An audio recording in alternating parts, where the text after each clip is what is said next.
mic. Yeah. All I need is one mic. Yeah.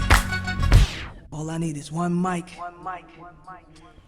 Hey everybody, welcome back to One Mic, where I watch shit so you don't have to. And today I'm here to talk about Season 1, Episode 5 of HBO's Winning Time, entitled Pieces of a Man. This episode, I think, is probably my favorite of the season so far. You know, Episode 1 was really creative, and it brought us into this world, and we really hadn't seen anything like this in modern day television. So it was a refreshing jolt of something new to enjoy over the course of however many episodes it is. I believe it's 10, but I don't know. But this episode, I think, resonated with me a lot more because I like the main concept here, which is the idea of two men who are grappling with what they expected to do with their lives, what they are expected to do by others, versus their own reality, and that internal struggle of, am I meeting my own expectations? Am I meeting the expectations of the people who have expectations of me? How satisfied am I with who I've become and what I've done? Like, these sorts of internal struggles and how they impact the way you view others and the way you interact with others when you're dealing with those kinds of internal demons is something that I found really interesting to watch, and something that I personally can kind of relate to. You know, I see a lot of myself in Kareem in this episode. And by no means am I trying to compare myself to someone as accomplished as Kareem. I'm not even close. I ain't done shit. But, you know, that struggle of... Well, let me just talk about it. So we spent the majority of this episode with these two kind of plot lines with this same thing. And they revolve around Kareem, like I just mentioned, and Jerry Buss. I'm going to start with Kareem because... Kareem, like I said, his situation resonated with me a lot because I could see a lot of myself and how I feel currently in him.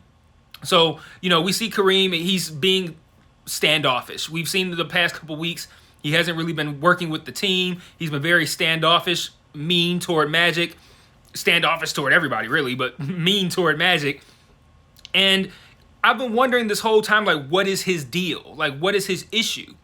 And we see it play out in this episode through flashbacks to where Kareem thinks back on when he first changed his name from Lou Alcindor to Kareem, and about what he was seeing in the world at that time. You know, this is a guy who felt like he was destined to do more than, as he puts it, simply put a ball into a hoop. And he's looking at all the injustice going on in the world around that time. If you think about, I think we flash back to 1968, 1969, somewhere in that range, you know, when they were... You know, around the time that Martin Luther King was killed, he's seeing all of this injustice being perpetrated on his people by white cops, and there's very much it's very meant to tie in with a lot of the things that are going on right now, and the idea of being celebrated for something as pointless as putting a ball in a hoop when your whole mission is to further and better your people, and you have this anger over your inability to have the impact that you want, plus seeing everyone around you either celebrate you for something that's just not really important or what matters to you, or being completely oblivious to the bigger picture. And that's where I say it kind of relates to me, because you know, with the way things have been with the divisions in this country, and I'm not going to get political or anything like that, trust me, but no one will argue with the idea that this country is very divided right now. And no matter where you stand on any subject, you can see the dynamic of people who disagree with you versus people who are just like loud and wrong. And then if you're me, you're someone who looks at these situations and just goes, why don't more people care about this? And then that builds up an anger inside me. So I totally can relate to this. And I just felt like, and this could just be me, since, like I said, this resonates with me so much, but that's why I found this episode to be so good, because like I could totally relate to this idea of like the resentment that Kareem has toward Magic, because that's something that, again, that I've dealt with, is like not a resentment toward a specific person, but resentment toward no one else seeming to care as much as I do, or no one else wanting to put forth the effort to make a change that I do. And then when I get upset with that, people look at me like, oh, Mike's just an angry motherfucker. And I am an angry motherfucker. That's what it is, but this is why.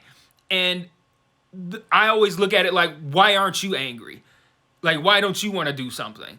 And that seems to be the same vibe that I'm getting from Kareem in this episode. You know, he mentions Magic walking around, skinning and grinning or whatever old person term he used. And that's got to frustrate him to have this guy come in, a rookie, probably, what did he play? One season? Or did he play all four at Michigan State? I can't even recall. But whatever it is, somewhere in the range of 20 to 23 years old, something like that, coming in here, and he's just all happy, having a good time, playing his music, wanting to goof off, be with all the women. And Kareem sitting here as a veteran, like, this dude doesn't even understand all that goes into this, and not even just anything outside of this locker room in this game. So, like, I really related to that, and I thought that was a really good story to tell. I like how he came around once he went to the mosque, because that I don't know what you call I don't want to say preacher, but like minister. There we go. This minister in the mosque really helped him gain perspective. He said something like, God made you tall so you could be easily seen as an inspiration and shit like that. Like letting him know that just because you haven't become fucking Malcolm X doesn't mean that God didn't give you certain abilities and gifts to inspire and motivate people. So, I thought that was a cool way for him to gain his perspective and for the team to move past it. So I thought they did a great job of kind of wrapping up this why is Kareem being a dick to everybody and not participating with the team storyline. I really like the line where Magic, he tells Magic, I like your energy, but you got to show some respect. And Magic like, show some respect, motherfucker. You ain't even doing shit for this team. And I liked that little argument too. So the other time we see this is with Jerry Buss. He has the expectations of, wanting to turn the Lakers from a unsuccessful, ridiculed franchise into something great, something exciting, something that can make a ton of money. And he's got his own personal selfish reasons for wanting to do this, which they delve into throughout the season, but in this episode as well. But he is dealing with the fact that in certain avenues he's finding success, things are starting to shape up, but he's still getting shit talked on the radio. He's still got people questioning him. He's being a perfectionist with good cause, but he just can't seem to get anybody else to see his vision. And he's getting frustrated because it's like, okay, I bought this team, and from the moment I bought this team, I've been doubted. And we're all the way to this point of the opening day. Things are really shaping up. He's got, got Magic. He's got this new coach who's going to implement this new system. The team's going to be fun. He's making all the right decisions. At least, I guess, in retrospect, it's easy for us to look back on what the Lakers did in the 80s and say he made all the right decisions. But maybe at this time, it didn't feel that way. But again, this is a guy who's dealing with expectations. The expectations of the team, the expectations of the fans, the expectations of his family. And all these people are saying this is what needs to happen. He's trying to make it happen, and he's still getting no respect. And again, that's a situation that I'm sure a lot of people can relate to. The idea of, I'm not getting the respect that I deserve. And he's frustrated. And even once everything comes together, he's got the club. It's up and running in time for the home opener. He's got the cheerleaders ready to go for the home opener. Everything seems to be good. He got the celebrity list. Everything's smooth. But that fucking bar door not flushly aligned with the bar sets him off. And that's one of those things. It's like when that anger that you have to internalize boils over, it can come out over something stupid like that. They're probably looking like, damn, man, it's not that serious, dog. The door ain't flush with the bar. Big deal. But he's dealing with the fact that, everything, like not just the expectations, but like, how he alienated everyone throughout this episode. Alienated Frank by not telling him about the team going to his wife. Alienated Claire and the choreographer by not being satisfied with who he had and not being able to really, I guess, constructively say what he wanted, and making all of these decisions without consulting anybody. Tearing down the speakers out of the club, making the choreographer want to quit. All of these things help to alienate Claire as well. And then he's got his mom not showing up to the home opener, and all of that rage boils over with what looks to be just, oh, I'm pissed off this door isn't flush. But the reality is there's so much pressure that goes into everything that he's been doing. he's getting it to come together at the last moment, but there's still so many things that are not satisfactory in his life. So really good stuff here. Like I really like what they did in this episode with both the bus storyline and the Kareem one. Like I've been building up to for the past couple weeks mistakenly, we end up with we close the episode with what I was kind of alluding to with Coach McKinney, his bicycle accident. I don't think it's I guess it's kind of a spoiler, but not really. He doesn't die or anything like that, but he doesn't resume coaching the team. So this is the end of Jack McKinney coaching the Lakers after this 9-4 start, 13 games in. They're off to a great start, but he takes that loss, and now we got the situation where Westhead, who has had he can't even get anybody to even talk to him, let alone respect him, is going to have to step into this head coaching role. And we also still know that Pat Riley is ultimately waiting in the wings. So a lot of interesting things to happen with the coaching system, with the coaching staff throughout the rest of this season. So before I wrap up, I want to get into a few thoughts that are going to tie into the things I've already mentioned, but I decided I'd save them for the end.